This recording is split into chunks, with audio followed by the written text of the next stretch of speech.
Kavitha Krishnan, the founder and occupational therapist at Healing Synergy, a pediatric practice that's based in North Carolina. We at Healing Synergy provide customized occupational therapy and feeding in the naturalistic setting for children. We like to provide, and our mission is actually really to provide families and equip them with the tools and home programs that are individualized for your child's needs. So should you have any issues, please reach out to us and through either email or a phone number that we will leave behind for you to contact us. Without further ado, I am so excited that we have our guest speaker, Dr. Anagha Dewoolkar today, who is actually based in Illinois. And she's got fascinating wealth of experience in occupational therapy and also in school-based practice. And I got to know her through a doctoral project that she was doing. And I found that project really beneficial for the kids that I'm seeing and the kids that she was seeing. And so today I would like to introduce Dr. Dewoolkar and get her to tell us a little bit about her journey into occupational therapy. Hi, everyone. Thank you, Dr. Krishnan, for inviting me. So I'm Dr. Anagha Dewoolkar. I started my journey by completing Bachelor's of Science in Occupational Therapy from University of Bombay. And then I have a Master's of Health Science in Neuroscience from University of Indianapolis. And I have a post-professional doctorate in occupational therapy from Mount Meyer University in Milwaukee. And I'm very, very excited to be here. So when I first came to this country, I was a traveling occupational therapist. And I travel mostly in the Midwestern states, doing nursing homes, hospitals, rehab centers. I just went wherever they put me. So that was my journey as a travel OT. It was a lot of fun. And then I moved on to being a school therapist for the last 14 years, where I've worked in the same school district for over 14 years. So, I will talk more about my doctoral project in the near future. Yeah. Yes, because there's I keep hearing a lot about the behavioral issues that children are having in schools, especially Absolutely. now with COVID and things like that. And this is why your project was so fascinating and how it can just be implemented. And it seems like it can be applied easily with the children, getting engaged and collaborating. So I don't want to spill any beans.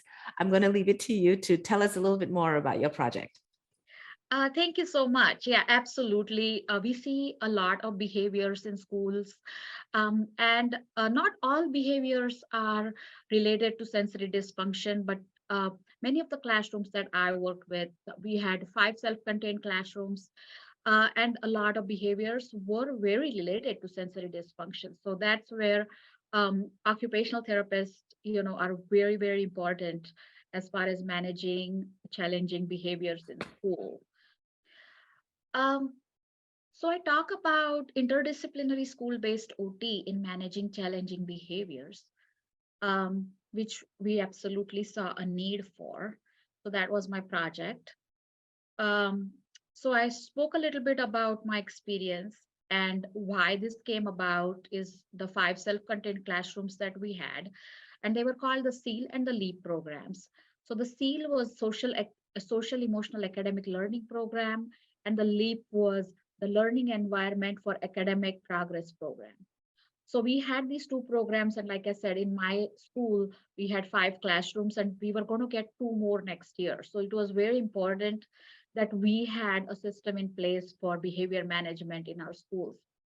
At this point, can I just ask you, so are occupational therapists also part of the team that deals with behavioral issues in school? Absolutely. So when we had meetings for behavior management, if the kid had a sensory dysfunction, or if we wanted to decide if the behavior was related to sensory dysfunction, then I was absolutely a part of that team. So these challenges were enormous in our schools. I mean, we had very, very challenging behaviors that we had to manage. Um, uh, the behavioral needs were also keeping these kids in self-contained classrooms. And some of them, we noticed that they were just a year behind academically, and the behavior was keeping them in the self-contained classroom rather than their academic concerns. So as That's soon as interesting. possible, we wanted these kids to be integrated into a regular classroom. Could you describe a little bit about some of the behaviors that you were seeing that was keeping them in those classes? So some of the behaviors was a social interaction for sure, not being able to handle a lot of kids maybe in their environment was sometimes one of them, or even on the playground if there were too much going on, they were not able to handle it.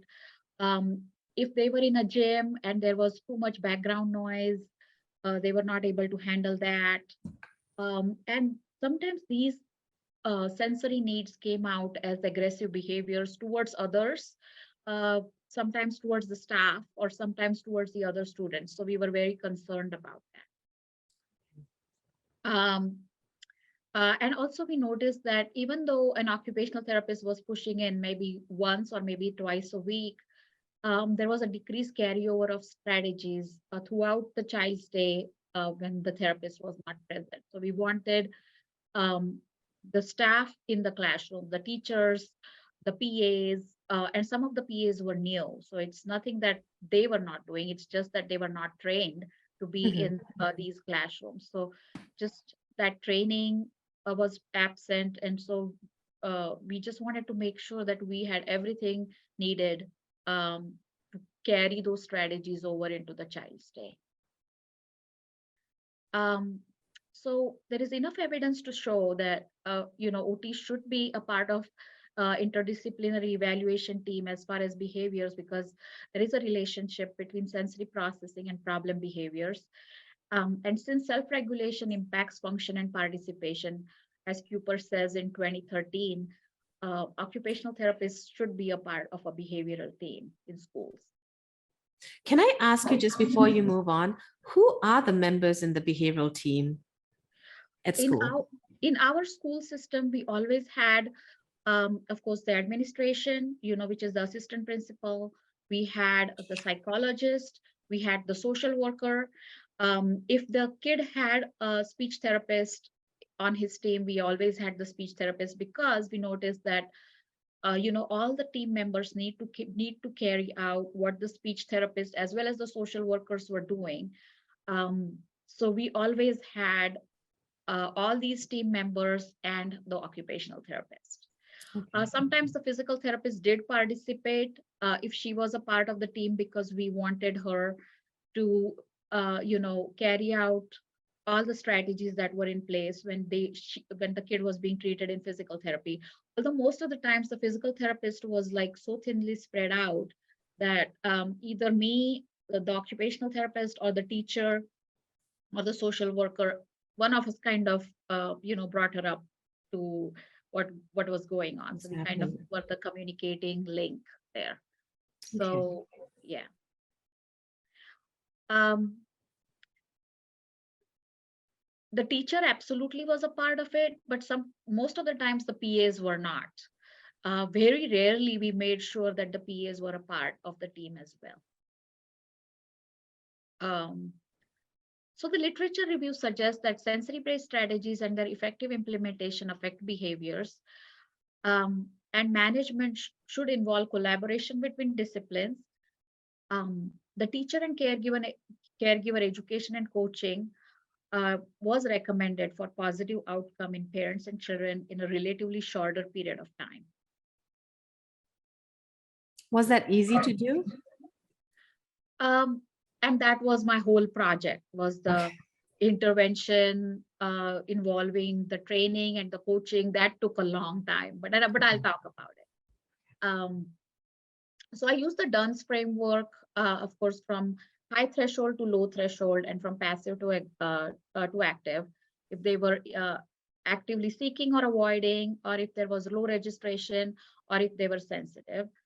Um, So sensory processing dysfunction affects daily life occupations, and we noticed that, like we had talked about in the during the school day. So definitely I use these theories. And can I just ask you, for those who don't know, what would be some of the activities of daily living that's affected, uh, based on sensory processing that's manifesting as behavior in the school? um, for a child, occupation for us mainly in school system is the child able to learn. So we are looking at, can the child sit in one spot? Is the child able to focus? Is the child able to maybe use adaptations and kind of cut out the background noise and focus on what is happening in the classroom? Is a child able to function in a group setting? Is a child able to function during recess? Is a child able to function in the lunchroom? Is a child able to walk in the hallway without disrupting other classrooms? Is a child able to have social interactions that is very appropriate within the school setting? So we are looking at all of those functions in the classroom. So, and in some cases, of course, it's ADLs. Is the child able to use the bathroom, things like that. But it involves a lot, everything that the child needs so that he can learn and progress and um, do well in life and have a really good education. So that's what we were looking at in an educational setting. It definitely looked like social skills, engagement, and participation in all aspects. Sounds like what you just said. Absolutely. Okay.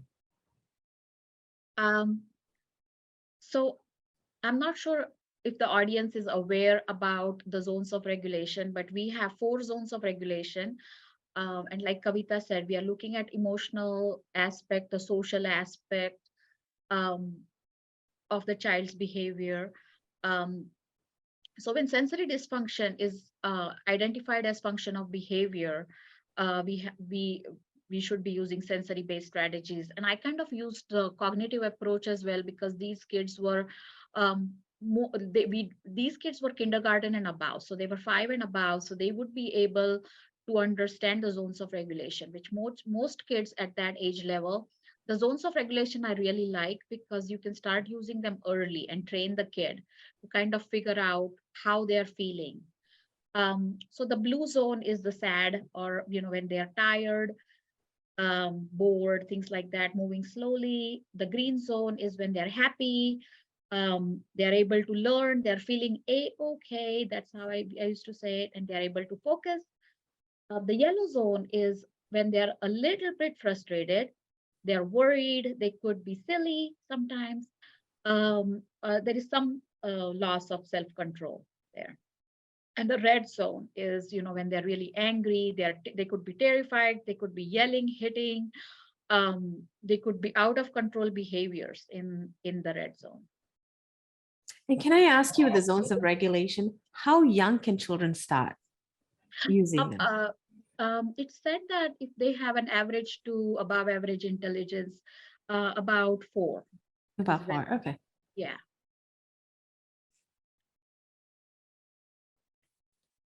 Effective management of challenging behaviors involves collaboration between discipline. A multifaceted approach to pediatric intervention involves um, environmental supports and adaptations, caregiver-focused intervention, including parent and teacher-mediated interventions, or child-focused, therapist-led intervention. So we were doing all 3 of these. Can I ask you, with the Mhm. environmental supports and adaptation, was that easy to implement in the class? Luckily, the classrooms that I was working at, I had a great relationship with the teachers, and all of us were inclined. All of us, our energies were focused on these kids' behaviors, and we really wanted these kids to learn and stay. So environmental supports were and adaptations were very easy with these classrooms, because these teachers were very much into having the kids have the supports that they needed. So as I go further, I will talk about what environmental supports we kind of put into the classrooms. Okay. um, Teacher education and coaching. So um, it's very important. There is enough evidence to suggest that teacher training and coaching goes a long way as far as um, being able to handle sensory processing, uh, or have implement strategies within the classroom setting. So we did have workshops, and we paired it with like training and coaching for the PAs as well as the teachers. So they could be very comfortable in understanding sensory strategies that are implemented in the classrooms. Um, and evidence suggests that all this is going to help the teachers' perception of how they are able to manage the classroom and their performance satisfaction. Can I ask you, how long did the workshops take? Did you do one workshop or a couple of workshops to help with the teachers and the PAs to understand, uh, the techniques?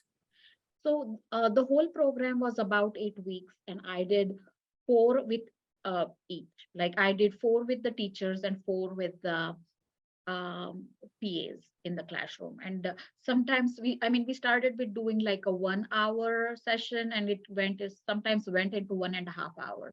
So it depended upon how many questions the PAs or the teachers had, and it kind of led on to discussing a child. So it kind of was over an hour, but at least four sessions with each group, like the teachers group, and then four sessions with the PA. So it's kind of paired with like kind of a case study, because you were talking about a child and applying it to the child. Exactly. Okay. Yeah. So sometimes we did go into individual child. Um, I, I don't know if I should go into details of this, but this is just a case reflection of a student that I had. His age was 7. He was 7 years old. He had microcephaly. He came with developmental delay. He was mostly referred for fine motor, and I didn't see a whole lot of sensory. But when I was pushing into the classroom, I did notice that he had excessive movement. He had poor attention to task. He was tactile defensive. He was absolutely sensory seeking. He was moving around a lot. He had some self-stimulating behaviors. Um, so we introduced a sensory diet with him. We did a one-on-one zone training for the aids. We did heavy work breaks. We put him on the swing. Um, we did the zones of regulation curriculum in the classroom, and the parents had provided us some pressure undergarments and some crunchy snacks for him. um, and then the results were that the assistance and adaptations needed for school function were reduced because of the intervention that were put in place. um, I think I talked about the need for program intervention, but just that we needed the PAs as well as the teachers to very clearly understand the use of zones of regulation. We needed them to use common language, expected and unexpected behaviors, which they got very, very good at. We wanted them to recognize the signs of sensory dysregulation and kind of facilitate that proactive break. So we wanted them to catch the students in the yellow zone and not kind of have them go on to the red zone. We wanted them to have a reduced unintended bias towards challenging behaviors, and I'm not think of kids as being naughty or mean or bad or anything like that, just because they were not able to control their behaviors when it was due to sensory dysfunction. And we wanted these kids to improve their chances of being integrated into a regular education classroom. Um, so I used the sensory profile pre and post 8 week intervention, which I was very worried about using because I wasn't sure if I was going to get a difference there, because it has to be carried on for minimum of 8 weeks. But we said let's go ahead and use that and see how they do. And we did use like a staff satisfaction survey using a 5 point Likert scale. Again with the pre and post 8 week intervention. And we did the cognitive behavioral portion of the SFA, which was suggested by my chair, to see if it led to a difference with the adaptations that the child was using.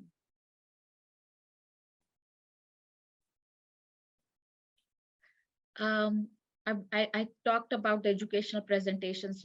that we did. And every week when I went in, we did the zones of regulation. We used that language. Uh, I was introducing them to various things that I was putting in the zone room as well as in the classroom, and we'll talk about it more in the future.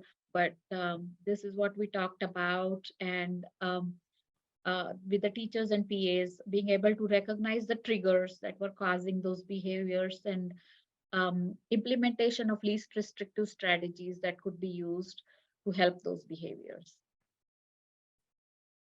Um, so the intervention was um, starting with the desk. So we started to see if the kid could use the intervention at the desk, and then maybe move to the corner of the classroom, uh, move on to the hallway. And then we also set up a zone room, which I was very lucky because the administration realized that there was a need and we had a budget to set up a zone room, which I lucked out seriously, because we did set up a really good zone room for these kids and they needed it.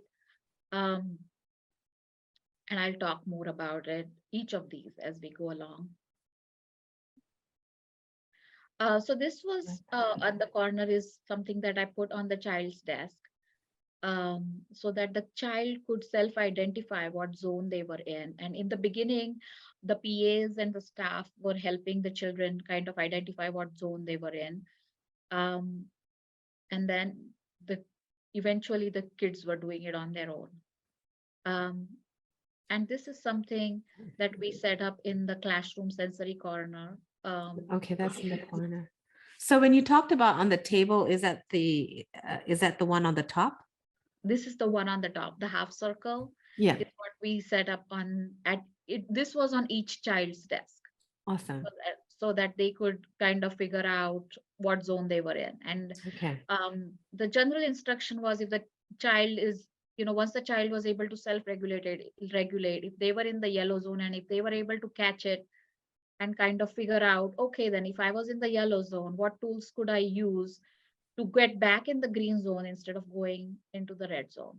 Or Nice. if I was in the blue zone, what strategies could I use to get in the green zone instead of staying in the blue zone maybe?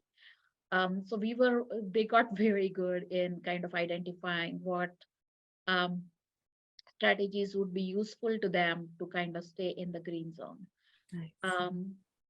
And these are some of the visuals that I used. And then sometimes if classroom was too much, because some of them were very sensitive and they just needed a break. So we did have a quiet room that was attached to these classrooms. So they could take a break there, maybe read a book, or, have the noise canceling headphones on maybe and take a break that way. Or they could go in the hallway. And we had a few breaks here for them in the hallway. Maybe take a drink of water, take a walk with a heavy backpack, or a scooter board where they could lay on the scooter board and maybe take one round in the hallway. Or we installed again, we had a good budget, because the administration again saw the need for all of these things. And they purchased a sensory path which I installed in one of the hallways, so the kids could get a sensory break. And I made sure, we had all kinds. We had a multi-sensory approach, so we had a proprioceptive and we had some vestibular input, um, in this sensory path, so that they could get all of that if they took a break. And so in the hallway, they were able to pick what they wanted to do in the previous picture. In the previous picture, uh, you know, once they identified what worked best for them, I didn't give them a whole lot of choices here. They had, maybe take a drink of water. Sometimes that cool sensation, that cool tactile helped them. Or sometimes if they needed a proprioceptive break, they did this. So they could pick one of these. A lot of kids just picked sensory path just because they love to do that, and they kind of figured out that it did help their sensory system. So they were allowed to pick. They were allowed to be a part and collaborate with the PAs. as far as what they wanted to do. Um, and I think as they got along, the self-regulation, uh, the pathway, they just got better with picking what helped them the most. But not a whole lot of choices, but at the same time, they were a part of what they wanted to do. Okay. These were the zone room visuals that we used, and they just took a break in the zone room. I wish I had a picture of the whole zone room, but I don't. So what we did is, we had a form right at the entrance of the zone room, and we wanted to know how long the breaks were needed. So they kind of, once they entered, they put in the time, what zone they were in when they entered, and then when they left, what zone were they in. Nice. Um, so this kind of helped us keep data as far as how many breaks the kids were taking and how long. So at the end of 8 weeks, we noticed that there was a statistically significant change in adaptation as far as the SFA was concerned. Um, Just for the audience, could you tell them what the SFA is? the SFA is the school function assessment test, and I just use the cognitive behavioral section of it. And uh, basically, I think it just talks about what kind of adaptation the kid might need, or what kind of assistance the kid might need during the school day to kind of still be able to function within the classroom. Okay. Um, so there was also a statistically significant change in assistance. We did a teacher and PA satisfaction survey because we definitely wanted them to feel like they were able to control, or their perception of being able to control and manage the classroom was, how did our training and coaching affect that? Because I feel like if they were confident, and if they were feeling that they were able to control these behaviors, I think it would definitely make a difference. Um, and some of this, as you can see, they exhibited some change, some increase in satisfaction about how they were able to do it. As you can see, one of them was already satisfied, so that was a ceiling effect. But in the others, you can see that there was a change. Um, Program outcomes were that there was a increased feedback about being able to catch the kids in the yellow zone. We had interventions embedded throughout the students day. We were not like waiting for therapists or anything. They were doing that on their own. Improved ability of children to self-regulate.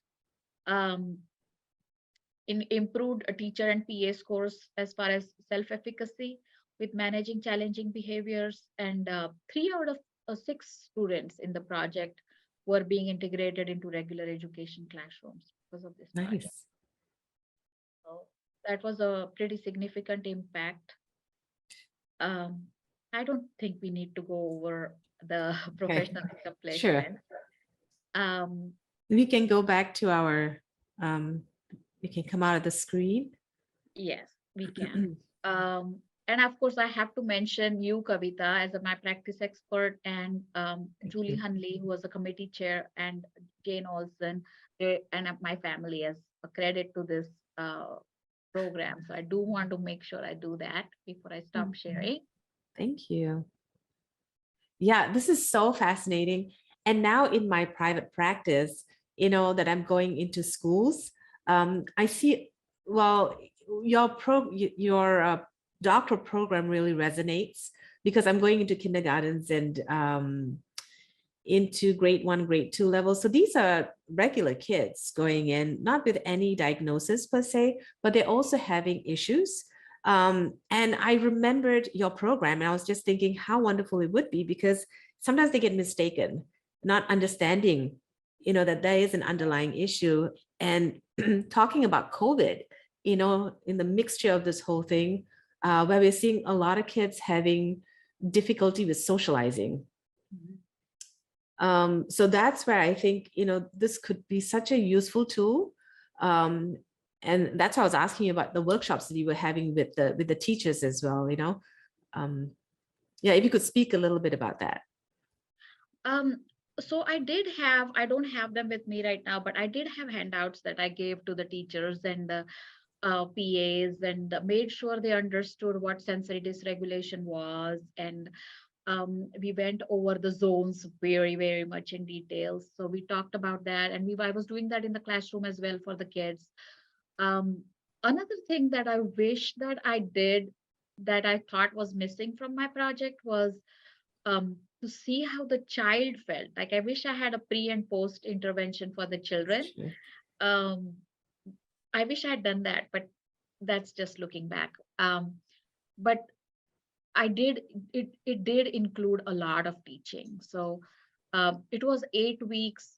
The outside, you know, outside of the classroom, I was lucky to have PAs and teachers who were, I was lucky that they put in their own time. Like, I did give them a gift certificate at the end, but it was a very small one for the amount of time that they put in. They put in more than 4 hours of their own time to go to intense training about sensory strategies and zones of regulation. And I covered the curriculum pretty much in detail, and I had um, everything set up for each session for both the PAs as well as the teachers. And I feel like they almost became like really good as me at the by the end of the 4 weeks, as far as the zones of regulation was concerned, as far as using strategies within the school setting, as far as identifying kids in the yellow zone.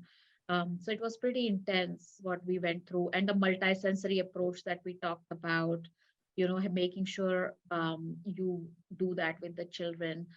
Um, those kinds of things became like second nature to them. So that was great that that happened. So at least 4 hours, I would say, for each group that we I did. think So this is great. yeah. So I And did. and were the parents involved too in this process? I wish I could bring the parents in, but they were working. Of course, it's very hard to bring the parents in at 3 o'clock in the afternoon. But I did send some materials home for the parents. And of course, they had to, in the beginning sign, that their kid is going to be in this study and things like that. Um, so they were very well aware of what was going on. And I did send information home right at the beginning. And I did send information after the study as far as, what we were doing and what was accomplished. So that was great. Did That you they, get any feedback from the families? Did they write to you, like tell you what they're seeing or? um, I got a lot of emails. Um, Okay. and there was also a lot of, so I wanted the parents to carry over those, exact words, like triggers or expected behaviors, unexpected behaviors. So the kid is like, there is no two questions about the verbiage that was being used. So they were constantly in touch with me. Most of the parents were very good about keeping in touch via emails with me. So they were definitely a part of the program. That sounds wonderful. Like there was carryover. And then you said about the 3 kids, right, who went into the mainstream classes. Uh-huh. Yeah, the 3 kids were starting to be integrated before I left the school system. We were integrating them for certain uh, s- certain subjects. Like, I think they started some of them, whatever their strong subject was, we started integrating them that way. And the goal was for them then to just be integrated into regular education classroom throughout the school day. So that That's was actually amazing to see what your program has helped them, get to the next level and transition. it was Oh, very exciting because, oh, and I forgot to mention about, remember how we did the short sensory profile before and after the 8 weeks. And there was a change, there was a shift towards the normal at the end of 8 weeks, which I did not expect. And I didn't even put the slide there because I wasn't expecting it. And I think I should add that slide because there was a change, there was a shift in um, what the teacher filled out. And the teachers, for poor teachers, did help me a lot because they had to fill out a sensory profile at the beginning of the 8 weeks and at the end of the 8 weeks. And we saw a shift um, in all of the kids at the end of 8 weeks towards the norm. So that was something that I did not expect, because that was only for 8 weeks, and that's the minimum that you have Right. to have the strategies in place to see the shift. So there was a shift there that happened That's amazing that in a short period of time. a short period of time. Yeah. Yeah. And so it sounds like the kids also got they were able to self-manage, really, right? Um, Like in they, identifying and self-managing what they needed to do. yeah, they were on their way to being, being self-regulating themselves. Yes, for sure. Yeah. That's amazing to actually start this program and see that it's, is it currently still being implemented in the school program that you were in? I really hope so, because unfortunately I had to leave because of health reasons. But I really hope it's being implemented. And my plan was to kind of bring it to all the schools within the district. Um, and unfortunately, I wasn't able to do that. But I really hope that it is being implemented, because I left all of the materials with the teachers, and those teachers are still in the school district. So I'm really hoping that they continue to do that. And I don't know about the PAs, because after COVID, there was a lot of turnaround with that. But Right. and every time we get new PAs, we train them. So I'm not exactly sure, if the PAs are still there, but I know the teachers are. So I'm kind of hoping that the teachers are now training the PAs. So So um, really what you're saying also there's a buy-in with the school system, right? Everybody, all the team members, there's a buy-in, including the family members to help. Like it takes a village to get this child where the child should be. absolutely, yes, absolutely. And I was very lucky, because my team was so open to collaboration, and the social worker was absolutely kind of into the zones of regulation program, and the psychologist was helping us as well, as far as um, pose like if the kid says that they needed a sensory break, and we kind of had a positive behavioral um, uh, positive behavioral um, reward for that kid. We kind of paired it together sometimes to see if that kind of caused um, the behavior to happen again. So Mhm. we gave them positive reinforcements every time they were able to figure out, oh, what zone am I in? If I can take a break, get back in the green zone. And if they really like to play basketball, they were allowed to play basketball for 2 or 3 minutes. And so we kind of it was definitely a multisensory as well as the interdisciplinary approach that helped for sure. So the combination of both was big factor in making this program very successful. Again, thank you so much for that fascinating presentation. And again, that project that, that you could almost immediately after 8 weeks start seeing results and having, these three children. So that's like 50% of the kids that got into mainstream classes, right? That's fascinating. It's so interesting to hear that it even surprised you after, Yeah, it carrying really out this did. project. Yeah, I was very, very excited, and very, very also surprised and blown away. That 3 out of the 6 kids were able to get back into regular education classrooms. Of course, again, it was an interdisciplinary effort, so I cannot definitely take complete credit for it. But we as a team were able to do that, and that's what was exciting. uh, Again, the drawback of this project was, I wish the kids were, I gave them a little survey of at least maybe 5 questions, because these kids are like 6, 7, 8 years old. So maybe a survey of, if anybody ever does this again, make sure you give the kids the survey of before and after the intervention, as far as what they feel about being able to self-regulate and being able to be in control of their behavior. Because these kids, they're so smart, and they were able to uh, be a huge part of this project, and be able to self-regulate by the end of 8 weeks, then, or at least be on their way, not completely regulate themselves, but at least be on their way towards self-regulation. So um, I think that was a big thing that I thought after the whole thing started. So I wish I'd done that before and after with the children.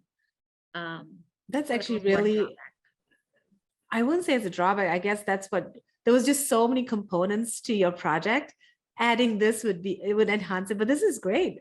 But you're definitely right. If the kids cognitively can actually answer those questions and tell you how they felt, that'd be great for whoever else that's gonna, want to Uh-huh. pick up this project to do Yeah, the, take this to the next level. Yeah. yeah. Um, and did you get any feedback from families as well at the end of this project, if you don't mind sharing? Yeah, like we were constantly in touch. A lot of these families were very, very involved. Um, and the emails I got were very, very encouraging. And the parents were absolutely very happy. I think it improved my popularity in the school. That's awesome. So teachers with the PAs and with the parents. So I think as an occupational therapist to be understood and known and where we are coming from was very important The whole in this process. project. Yeah, the whole process and the Did the, outcomes. I'm just wondering, did the parents say that they saw these skills kind of transferred to the home? Did anyone mention that? Absolutely, Okay. absolutely. And the parents were using the same verbiage. The parents were using the same Awesome. verbiage, and so they were very, very grateful that everything was shared. So they were definitely a part of this project. And maybe another thing that now that I'm thinking about it, maybe the parents should be involved as well as far as the survey. So the next time when something like this is taken to the next level, maybe the students as well as the parents, Yeah. um, if we could get their feedback as far as what I think that's very exciting to have is if they we could get parent feedback as far as um, how they felt during certain situation by use of the same verbiage, if the kid was able to or not able to participate and function in certain situations in at home. That would be very helpful as well. So uh, I thank you. definitely think so. And this is so amazing that, see, parents will only use it. I mean, in my experience, they will only use skills if they know it's beneficial because they've got like so many different things happening. But it must have been so useful that they're like, we can use these. And the kids Absolutely. understand it. Yeah, and I think it's very, very, it's less confusing for the child if we are all using the same verbiage, the Consistency, yeah. same exact verbiage. The child knows exactly what is expected, what is not expected. I think so helpful. It's so helpful. We as a team were all using it. We were all using the exact same verbiage for exact same behavior. So it was very useful Yeah. for sure. Well, I want to thank you so much for sharing your project and how it's transformed lives really Thank during you that for 8 week. having me. Yeah, definitely. And I know you're going to be sharing some resources for those who would want to, learn a little bit more about your project. And this will be at the end of the podcast that we'll put it up for them. Yeah. Okay, perfect. Yeah. Thank you so much again. Thank you. And I will now share my screen. So I did want to share the references um, because I wanted to give due credit from where, because this was all a huge literature review, and I want to make sure that the credit is given to where who deserves it. So these are the references, and then of course these were the classroom visuals.